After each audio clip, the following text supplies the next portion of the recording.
Prosperity in Black America. What will this require? Is Black business prospering? Are we reaching women and minority-owned businesses? How do we achieve earning parity for wealth for our families? Do our children really have access to education? Will our families have choices for our children? Prison pipelines, mass incarceration, tearing our families apart. A healthcare system not accessible to the masses. The disproportionate termination of Black women from corporate America. When will we actually begin to address what's really at play? How do Black people gain more power to help make these changes? This requires a lot of political will and courage. I'm that provocateur of change. I am Cindi Bright. Welcome to Heartbeat. Good evening, everyone. Welcome to Heartbeat. I am your host, Cindi Bright. Thank you for joining us today. Hey, today I'm doing a show. I'm actually pre-recording the show today, and I'm sharing this with you because of something that a story that I want to tell that I saw last night. I'm titling the show today, we brought in back a guest that was with us about a year ago, Dr. Karen Johnson. She's the former Chief Equity Officer for Washington State. And you follow Heartbeat, or people who know me know that I will continue to advocate and fight for the Black woman. And one of the issues, if you follow the show, the way that Black women are constantly discarded, disregarded, and kind of thrown away a little bit, right? Like, I've used the phrase, the 2-year life cycle of a Black woman is fairly predictable from my 30 years of corporate experience of what happens to particularly Black women when we challenge the status quo and or when we hold people accountable. And so there's a very predictable process, playbook that is used to tear Black women apart. If you hear in my intro where I talk about the disproportionate termination, let's talk about what's gone on in the news this past week. And the reason why I mentioned that the show is pre-recorded is because it's Tuesday morning. Last night on the Rachel Maddow show, she was getting ready to have Fani Willis on because today is Tuesday as we're recording, and it's the district attorney in Fulton County's election today. And I listened to Rachel's intro comments, and I was like, oh my God, that is exactly what we're talking about on the show this week, which is who fights for the women, who fights for the woman who has the courage to stand up to try to help drive systemic changes. And the backlash that happens, secondarily, people will say, oh yeah, but she did blah, blah, blah, blah, blah. Oh yeah, but she was like, da, da, da, da, da, right? So if you're following Fani Willis, they're still coming at her really hard, and they're just looking for angles and different things to try to tear her down, right? They have come after her personal life. They have come after her financials. They're coming after just a myriad of things to discredit her, and they will stop at nothing, which is the playbook. Now, this playbook that is followed around Black women, I mean, did you catch? I know you did. It's all over the news. What was happening in legislative session with Congresswoman Crockett this week? Did you see what happened when she swung back at whatever her name is, Marjorie Taylor Greene? And the commentary that's come out about Representative Crockett. Now she has stooped to the same level, and she has, whatever, the narratives that get painted. And, there's this phrase about, you don't get to, swing hard and destroy us and then tell us how hard we punch back. And that's been kind of the model of, let's just kind of tear her apart. Let's find what's quote unquote wrong with her, and let's tear her apart. And then let's not even stop at the fact that we take her job from her, but then let's go into the community and let's attempt to destroy her even further by diminishing her name or doing things to try to sabotage her, right? And her can be a myriad of Black women that are facing this kind of wrath constantly. Now, let me be clear, this wrath doesn't always come from, this is not a black and white issue, pardon the pun here, right? Like it's an issue over envy, uh, people who have become accustomed to how to use a system that's in place, the investigation process. Are you following what's happening here in Washington State with the local news around one of our other representatives who, they activate that system, and that system is to trigger an investigation. Fani Willis, Letitia James, let's just, go after the people who are brought in, who are hired to make changes. And then because those changes are uncomfortable, then we want to tear her apart. And the question became, and it was really powerful last night when I heard Rachel Maddow talking, is she said, who's protecting Fani Willis? Like, who's defending her? And that really hit hard because I asked those same questions, which is why I had initially decided to bring Dr. Karen Johnson on and why we want to do a 1-year follow-up with her, because who's looking out for her? Who cared enough post all of this happening, whatever the circumstances are? She's still a person. She's a human. And she has clearly been successful in her career. She's educated. She's done a lot in the community. She cares about other people. Okay, maybe somebody didn't like she because she's a woman of faith. And so we use that system that's in place that says you can't bring religion into the workplace. Or we look at, did she spend her budget or whatever those issues were? I was listening to Fani Willis say the same things last night. How can it be that this many highly educated, highly successful women be told that they are no longer needed, their work is no longer necessary, and they get dismissed? And then does anybody care enough about her? I care. I care about what's happening to Black women. I have personally don't bite on comments and rhetoric and narratives that are said. Okay, well, okay. I mean, people say things about me too. I don't listen to them, and it doesn't define my character. And me personally, yeah, I've made some mistakes, but I deserve grace too. Can we as a community, can we as Black people, can we as women collectively address this behavior that's happening, that is tearing Black women or attempting to tear Black women apart? And who is there to look out for them? Let me welcome back to Heartbeat 1 year later. Let's welcome in Dr. Karen Johnson today to have this discussion with her. Dr. J. She has Hey, how are you? I am well. How are you? It's been a minute. I am well. It's been a minute. Yeah. I hope you heard my comments that I made about, and I don't even know if you caught the show last night, but I thought it was very much in line with the discussion I wanted to have with you today, because I was concerned and asking the question, whose defends Dr. J? I think I want to just kind of start off and just ask you, post a year ago, what is your life like now? And what has changed for you over the course of the past year? Why, thank you. Thank you so much, Cindy. I did catch the show and was just nodding my head, and life is great. For me, I'm at peace. I'm at peace. And it's because of straight up God. You mentioned my faith. We knew at the May 17th, Public resurrection follows public crucifixion. So we do. And God is faithful.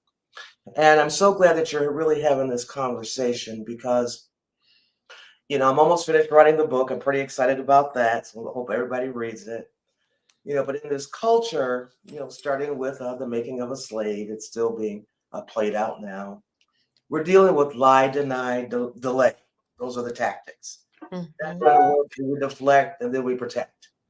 And if that doesn't work, we gaslight, investigate, and terminate. And I'm so glad that you asked the question, what's it like for me? It was hard. That's what it was like. And without the love and the care and the rest and the crying and the rest, did I say the crying? Did I mention the love of people like you and others? I would not be at peace today. I've started my new journey. I'm in a different state. Red and blue makes purple. I'm in a different state of a new assignment, which, by the way, when they read all the materials of the last assignment, they considered that all assets that are necessary to move forward in the new. So God is faithful. Nothing is ever left to chance for him. But what I think is most important is we often talk about how strong Black women are. And I'm just really want to thank you for highlighting, yeah, we're strong, but we're also human. And quite truthfully, I don't know how anyone goes through being healed from trauma, because it is traumatizing when your whole character is impugned and you don't have an opportunity to say a word about it. And in my introductory meeting of the new staff this last week, I was looking for my for the record comments that I had submitted to that investigation that I had yet to read, and I didn't see them there. I didn't see my comments there indicating that I forfeited that March 24th meeting that was canceled. That's when I was supposed to meet with the investigator to find out what the allegations against me were. But somebody had canceled my meeting with the investigator because they said I was out sick. Well, actually, I was recovering from trauma, but I scheduled it for that day because during my wellness break, I wanted to be well. And so my for the record statement to the investigation is don't reschedule the meeting with me because I don't feel like I'm going to have due process. If you cancel a meeting that you set with me to tell me the specific allegations against me, it's canceled because somebody told you I'm sick, not me. But that's the kind of behavior and mentality that I felt could have given rise to the allegations against me. It's like made a decision about me without me. And yet we rise, and yet we're at peace, and yet God is still good, and we are still here lifting up our voice for others. Let me play this little clip for you. I want to bring you back to this. And because as you were just describing, looking back and how meetings canceled and trauma informed, I think many times employers, and I'll speak, well, I can speak to it from both angles, from both being a human resources executive trying to help care for people. And I can also speak to it from someone who's been harmed by that internal system as well, of being used against me also. And what's never factored into due process is what this feels like as the person who is on the receiving end, and the fact that you Ooh. almost can't you almost let me say this a different way. I remember responding years ago to one of the police shootings, and somebody on social media had said, well, why didn't he just do da da da da da da da? And I remember commenting and I said, you need to put yourself in that person's shoes for that moment. Because when you are facing a gun looking down your face, the adrenaline, the stress, and the trauma, when it overtakes your body, you're almost outside of your physical body. You are in a whole nother dimension trying to cope with what's happening at that Right. time. Right. So let me play this because this clip reminds me of, I'm just going to say respectful workplace because I want to talk more about that. Let's just see if this one. I was shocked and devastated when I learned at the counter of Best Buy, when I was buying my computer and monitors and all my little stuff I needed to start writing books and moving on to the next phase of ministry, that the reasons that you all are seeing in the press were the reasons for my release of duties. When I left the room, I was at peace, a little concerned that, how the messaging went, and felt that, well, everybody else who leaves at least gets a chance to write the "it's with bittersweet emotion" email. But to find out that there really were reasons that I knew nothing about from a news reporter standing in line in Best Buy, it hurt. And I asked him, what on earth did you say to them for them to say that about me? Because, everybody knows when you serve the pleasure of the governor, child, you don't even need any reason. That was painful when I re-looked back at the show to hear your emotion in there and to talk about how you were treated and the lack of regard for what I was describing before the clip, which is what place you must have been in mentally to be able to even hear those sorts of things said about you. Has that trauma healed from that time? Had I not watched it, I would have said yes. But as you can see, I'm rocking. I'm breathing. And the trauma has healed. However, I feel tears welling in my eyes because I know at any given moment, once again, in this society, anyone can say anything about me and be believed. And the truth has no place in the discourse. And I can feel myself coming back together now because that was a traumatic experience.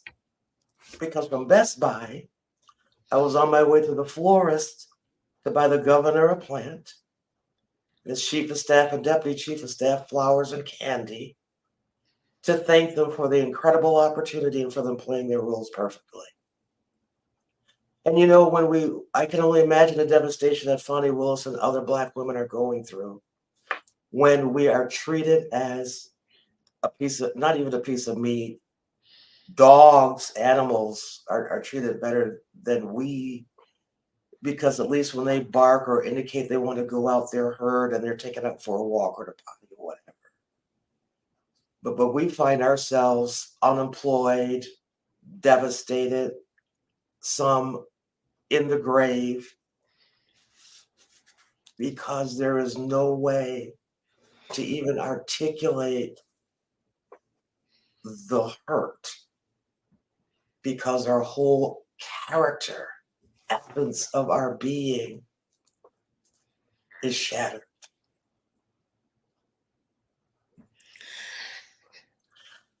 And to make it through, we must realize that what God says about us is true, that in the final reality, Dr. King was right, truth crushed down to the earth shall rise again. And we are not what others say about us. And it's not even about them, it's how we respond and thrive and come through the trauma. I would imagine that by now I should be glowing like a diamond because the fire and the pressure and the trauma and the hatred and the lying and the dispersions and the impunity of character was all the rough stuff that transformed this piece of coal into a brilliant diamond.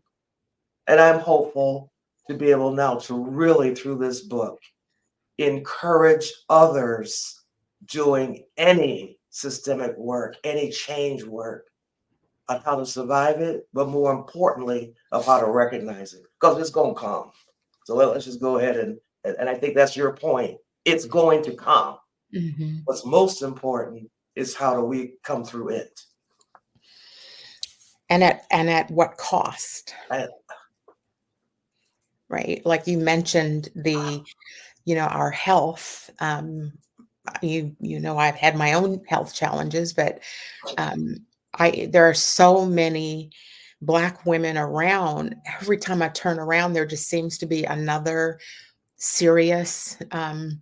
There's death or disease, the things that are happening to our bodies because of what we have to endure. Now, people will say, yeah, but if only Dr. J had done, blah, blah, blah, blah, blah, blah, blah. mhm, I continue to ask the questions. I mean, I'm not trying to mhm, regurgitate the whole nightmare, mhm, but mhm, um, if in fact those issues that were raised about you have merit to them, mhm, um, are those standards being held to other people there? Let's just talk about in the state government, right? Because I've looked to go see, okay, if you're firing her for not spending her budget or not, uh, whatever those issues are, there's always, I'm going to talk about that whole performance system here in just a second. But then why is it not being equitably addressed with other people? Because I believe, and I'm just going to say his name, I believe Ross Hunter, who is all over the newspapers about his conduct and behavior. I believe he still has a job there. I'm asking the question why. Um, why are some people protected and others just discarded? That's my first comment. The second is, before I talk about this performance system, I just want to reiterate this is not a black and white issue because a lot of the harm that comes is from our own people and either their interpretation of what they believe is performance problems and or their own personal ambition to get ahead, and so um, they engage in behaviors that otherwise other people get away with. And then from a leadership perspective, I'm always questioning, I've watched the direction that the leader who has to make the decision about your termination. um, I've done so many shows where the default mechanism of white leaders is to go into the safe zone because they don't want to have to get in the middle of conflict, and particularly conflict between potentially two people of color. I mean, I've seen that play itself out several times. mhm. And so instead of standing up and addressing systemic racism, it's easier to just sweep you aside and say, you shouldn't have talked about God. You shouldn't have talked about this. You shouldn't have done that. In other words, Dr. J, you weren't a perfect person, but you're expected to be, and other people are not. And so here we are with this whole performance management system that I have continued to refer to as the 911 inside of organizations. As soon as you activate it, it's a process to get rid of people. Right. And the investigations that get done are triggered.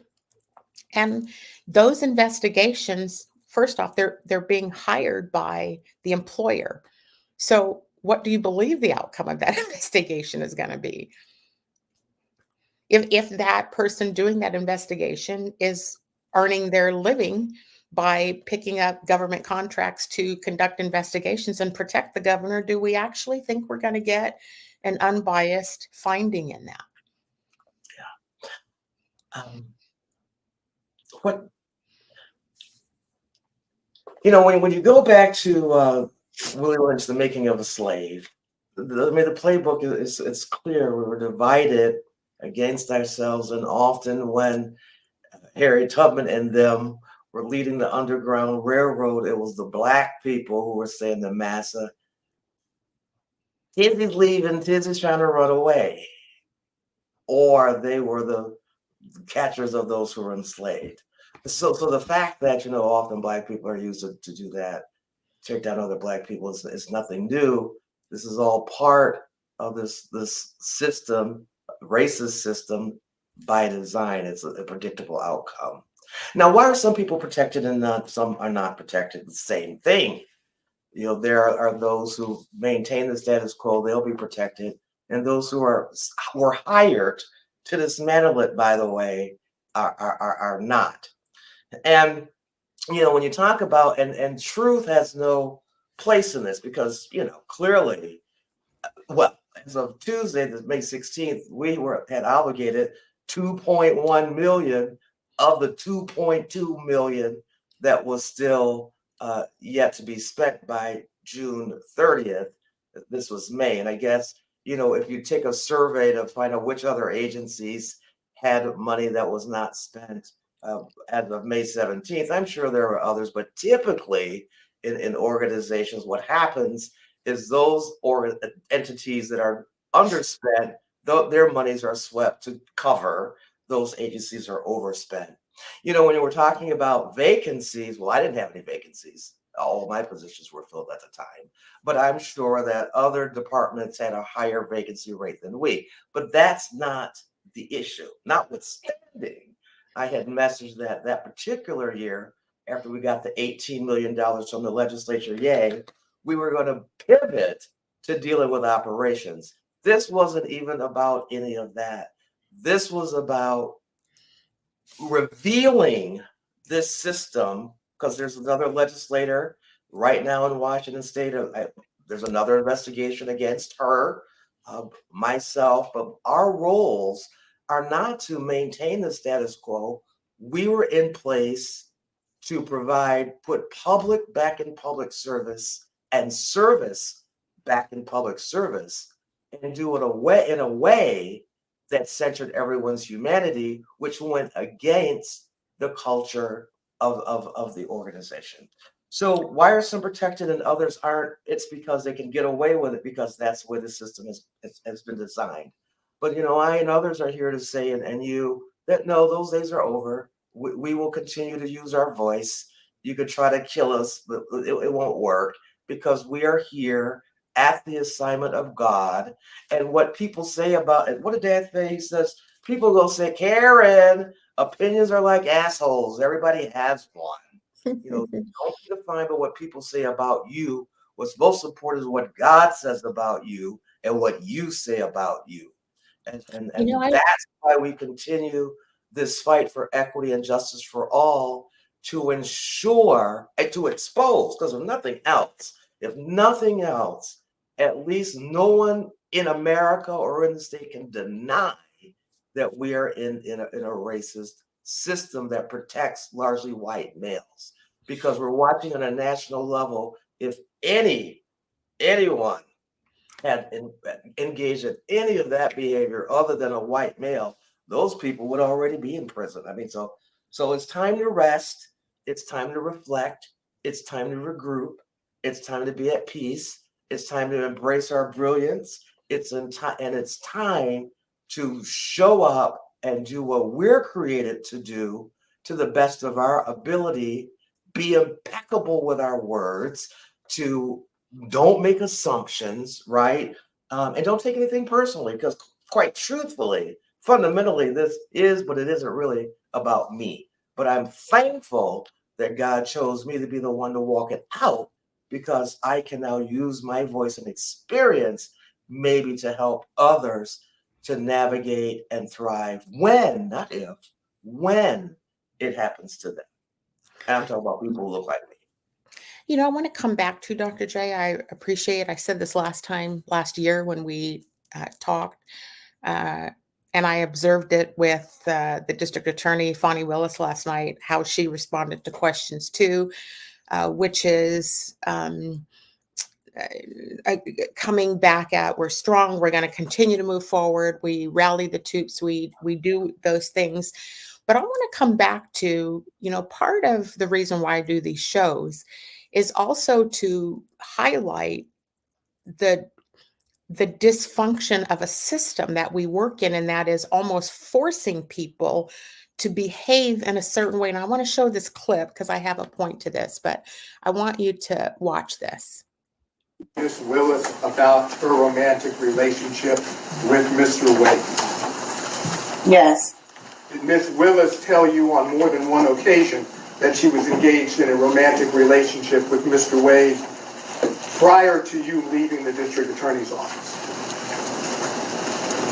Did she tell me or did I observe? I'm saying right now what to tell me. Yes. Did she tell you that in the year of 2020?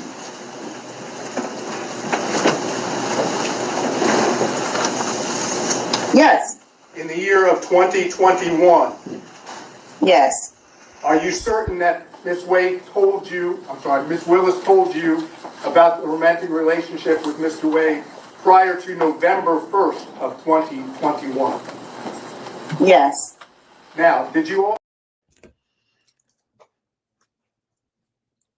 Have you seen that clip before? Never. I've Do been you- resting. That woman who came forward to testify against Fonnie Willis was her friend. Oh, That was her friend. And I bring this up and show this because I think it is vitally important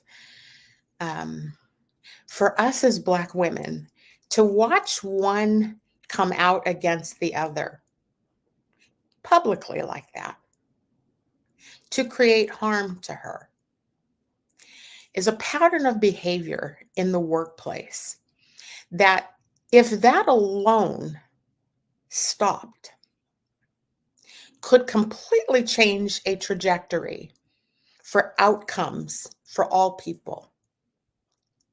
And that mentality that I have to bite in or tear her in order so I can get ahead. People that you've personally, well, I don't want to point fingers at people. I'll be careful how I say this. I'm making a point about this system that is in place that is incentivizing behavior of other women, particularly to harm other women in the workplace. And then, I've said, there's a phrase that was told to me once early in my career, and the phrase was, the toes you step on today are connected to the ass you have to kiss tomorrow. And said different, that circle always comes full circle. So when you create harm to somebody else, harm's going to come back to you. And I think many people have not learned that lesson yet, or won't omit biting into the tear down of somebody else. So to activate investigations and to say these things, that those are seeds that are planted. I mean, we're watching it now with the whole Diddy, and you do create harm, and for several years, but then God reveals the truth. And I guess my question to you about this whole point is, this ecosystem, this internal performance management system, what are your thoughts, I guess, about how or what we should be doing different to change outcomes so that people can't just hold on to, she violated the respectful workplace policy, so therefore we need to fire her? prayer changes things. That's number one. But number two, you talked about the woman who came forward against Fonnie Willis was her friend. Now, particularly for people of faith, we already know that you love Jesus, that don't mean nothing. The test is, do you love Judas? Because you see, Judas was on the team, and he's the one who betrayed Christ with a kiss, which resulted in his crucifixion. And until we understand that it's our role, for those of us who profess to love Jesus, to love Judas is on the team, just as we do everyone else, and understand that without them doing their role, they can't get to where they need to go. That woman played a role in Fonnie Willis's life, and she has probably helped propel her to get where she's going, just as those of us who've gone through this from our friends have as well. Now, how do we stop it? This is probably why I probably got in trouble, because there's a principle that's called triangulation. That's when an employee says something to the boss about another employee and hasn't even talked to the person. My thing was, you got a problem with your colleague, go ahead and talk to them first. Y'all can't work it out, then bring it to me. See, when we allow this behavior, we allow people to use their voice, verbal venom is what I call it, to say all manner of thing against someone, and not give that person, provide them the opportunity to say that to the person in front of them. We perpetuate the system. So saying no, go get your colleague and say that to me in front of them. Let's work that out. That was one of the principles in the Office of Equity. And I think once we do that, that'll help. But fundamentally, back to the making of a slave, when Black women were pitted against Black women, darker skin against lighter skin, and men against women, the self and whiteness was established as the standard. The self-hatred that we received and internalized also must be dealt with. Because if we love one another, we can't allow that woman would have never testified against Fonnie, or she would have pled the fifth, or would have said something different. When we love one another, we can then love our sisters also, and not allow ourselves to be used as a tool against them. Until that changes, this continues. And as long as this continues, we must be mindful of what's going on, and always remember that it's hurting people that hurt people. And it's only through the love of Christ and forgiveness, and which were values of our Office of Equity, for equity, anti-racism work: love, dignity, equity, justice, and using our mouth to build up, and then our words to build up as opposed to tear people down. I appreciate your explanation and thoughts about the Judas and the role that he or she plays for every one of God's people who are chosen and anointed to do something greater. And in wisdom and age, you learn those sort of things, that this is just a stepping stone, if you will. Right.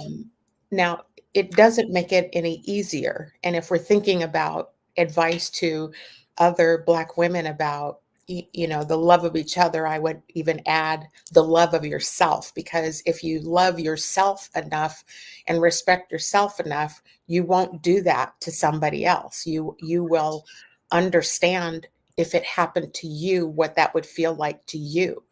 And Right. so I often say, to your point about the triangulation and learning to resolve conflict within each other, I believe, we as a community, we as Black women specifically, if we could do that, if Mhm, we could resolve conflict between us, mhm, and help her, mhm. and not to feel, I mean, I think you know me well enough now that I will always ask the questions.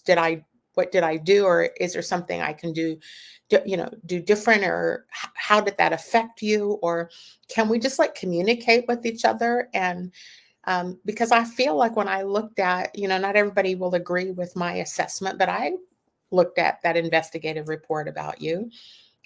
If I were the HR director in charge, I would not have moved forward with termination, right?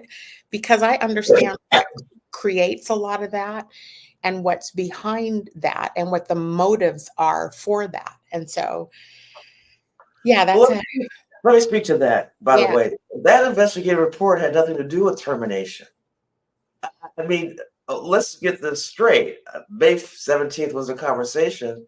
I was paid my salary till August and then had full unemployment benefits until March and then transitioned to my new assignment. And no state organization gives unemployment benefits to employees who are terminated for misconduct. When you look at the date of the investigative report, as a matter of fact, that wasn't even part of the conversation of my last conversation. That was the investigation report wasn't even on the table. That investigation was completed after I left. Mm. And now I find out without even my memo for the record indicating that I still to this day don't know the specific allegations lodged against me because I haven't even read that report. However, I did see a couple words that I was looking for it the other day to deal with the elephant in the middle of the room with the new staff. But I did see that there was an allegation of micromanagement. And just for the record, let me just be clear here. I believe if I have to do your job and mine, there's one of us too many, and it's not me. And I believe the best form of management is self-management. The best form of accountability is self-accountability. And everybody who's ever been in my employ, this is not a news flash to them. So I almost had to laugh when I saw that in that report when I was looking for my document to share with the other team. But nevertheless, even though that wasn't there, I was able to just say to the new team, oh, don't get this twisted at all. Let me message my leadership philosophy for you, because if you think it's in that report, you'll be it won't go well with you. And so again, the termination, and that was my choice, by the way, resign or be terminated. Well, I won't go resign from my assignment from God, right? I was given the choice because when God said, because I had to ask him, what you want me to do, Lord? He's like, well, no cross, no crown, and this is your cross.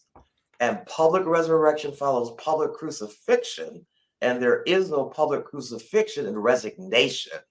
So no, I just want to let's not get this twisted. I was not when you serve at the pleasure of they were pleased. This is that they and I believe them, and this is why Best Buy heard because I was told, Dr. J, we all agree that you are the person to start this work, and we all agree now that we need a different type of leader to sustain the work. I wasn't mad at him. All I was like was just let's just make sure that this is done in a way that's proper and appropriate.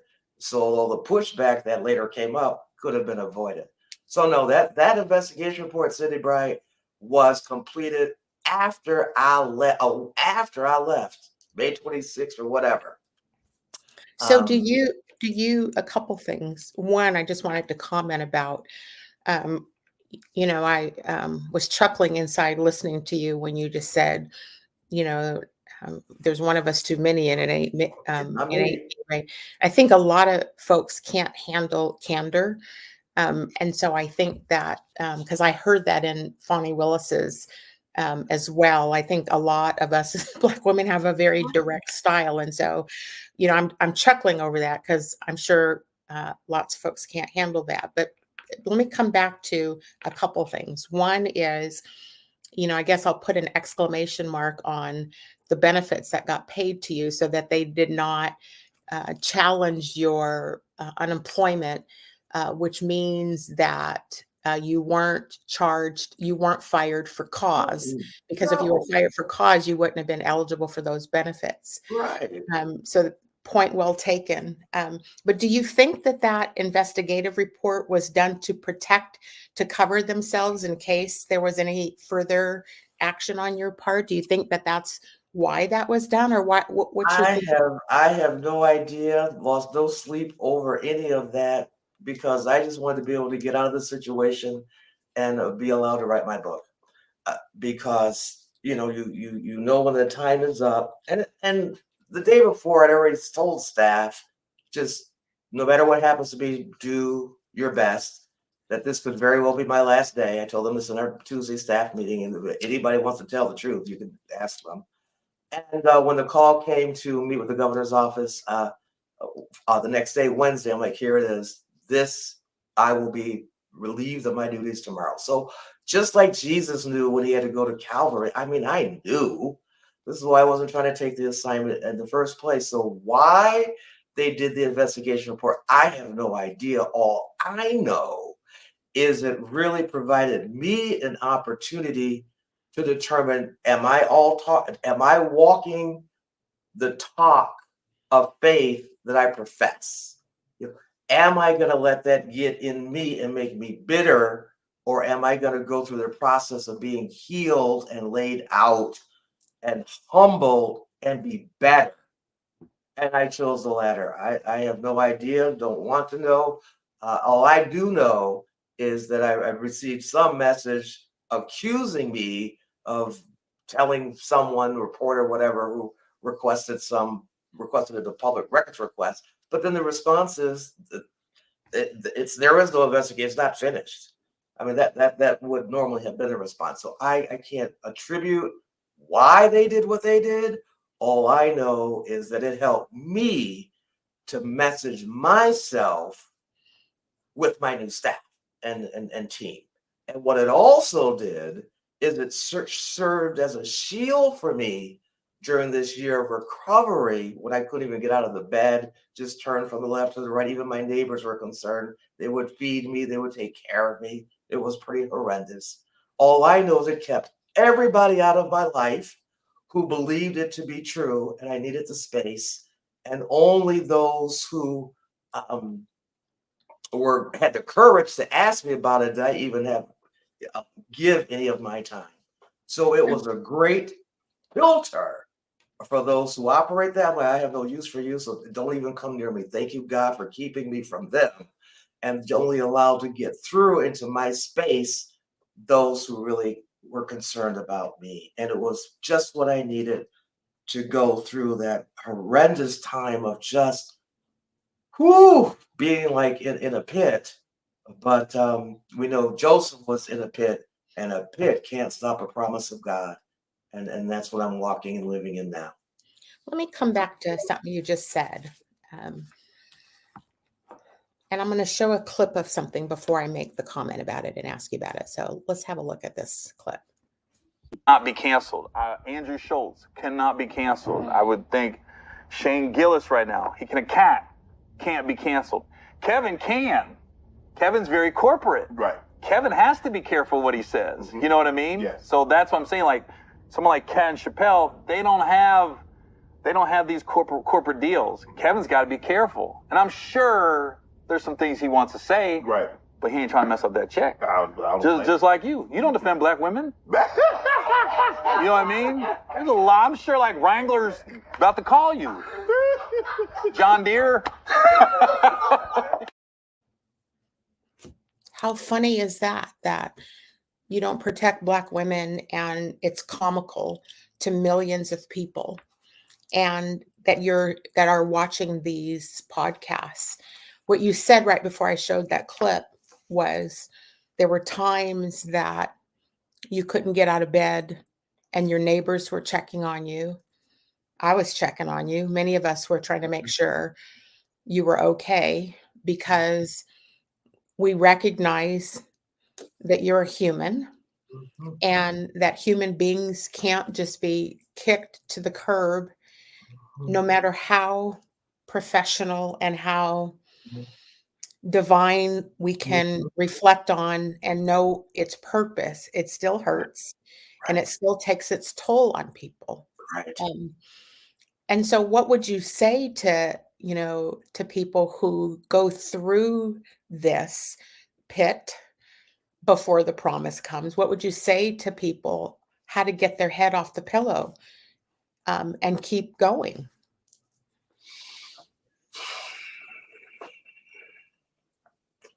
First of all, I would say,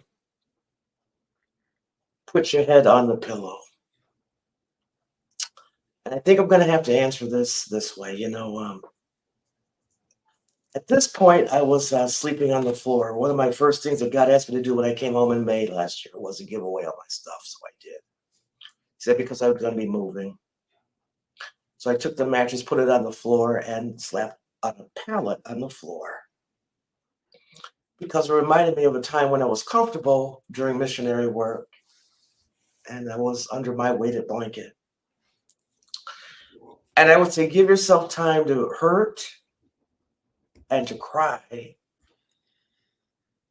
and to just let go and let others love on you. And as the tapes are replaying of what was said, what they did, go through that. Go through it. Don't ignore it because it's going to manifest some other way. Go through it. And this is important because I'm now in my new assignment. I actually have a bed. Yay. Thank you, Caitlin, for helping me get a bed. But I found myself sleeping on the floor the day before I started my new assignment. And God said, now, is this because you can't get up? Or is it because this is a place that reminds you of being in the womb? Because I don't know if you've ever slept under a weighted blanket. I would also encourage you to get a weighted blanket, at least 20 pounds, when you go through this, because it like pulls all of the trauma and the hurt out. And you feel like you're safe, like you're in a cocoon. For me, it was like being in a womb, in my mother's womb. And so I went to that place of safety on Tuesday night before starting my new assignment last week. And finally even had to admit, you know, Lord, you've done a great work in me. I'm at peace. I know this is of you, but I don't feel safe. So I went back to the floor, went back to the blanket. As a matter of fact, I had to throw the weighted blanket away as an indication that, Lord, I trust you. No matter what happens, if this all plays out again, if I'm lied on again, if I'm unemployed again, I trust you and will continue the ministry that you've called me to do here on earth. So lean into the pain and be honest about it. If somebody calls, how you doing? Say, I'm not. Don't even answer the phone. I would suggest that. If you can't even talk, don't even answer the phone. Turn the phone off and just go into that place to be healed, that place of darkness, that dark night of the soul. And come through. When you come through, you'll be like that butterfly. And all of that can be released from within you so that that can flow through you as love. That is an incredibly spiritually mature perspective about the journey. As you described, sleeping on the floor. Whew, that just kind of got to me too, because I don't know the reasons for you giving away furniture. I myself lost a lot of material things in my life when someone took me down, when someone, the stroke of a pen of someone who doesn't like you because you're telling the truth or you're revealing something that makes people uncomfortable to contend with. The Again, the behavior, the reaction is to tear. And so my heart hurts for having to rebuild your life and start another assignment and do the work of the Father. Not many of us are built for that because it requires a lot of sacrifice. Yeah. It requires a lot of sweat and a lot of soul searching. Yeah. I guess my final kind of question for you, and you've kind of touched on it somewhat, but I just wanted to know, like, for you inside, like, what has changed for you post all of this? What's changed? I've changed. Nothing bothers me anymore. I'm at peace. I enjoy each and every day. I'm no longer concerned about what's going to happen, what's not going to happen. I'm here for a reason. I'm a Black woman. I'm beautiful. I'm intelligent. I'm creative. I'm powerful. I know who I am. I know who my God is. And I'm here for a purpose. And I'm okay with that. What's changed is I no longer am focused on doing anything. I don't care about doing anything. I'm just enjoying and being. Living in my 55 plus community, I'm having the time of my life being surrounded with others who we do what we want to do, whenever we want to do it, if we want to do it, and it's enjoying each and every moment. Grandma Alice put it like this. She said, don't give me my flowers when I'm dead. Give me my flowers when I'm living so I can enjoy them. And so to memorialize this moment in my life, I bought myself a dozen of beautiful roses with baby's breath, to give myself my roses and flowers and enjoy life each and every day, not giving any concern about the outcome, but understanding that what we do right now starts shifting the trajectory of all outcomes. Yeah. Because I'm still convinced that it is Black women who will need to be able to rebuild society based on truth and love and integrity, right? And humanity.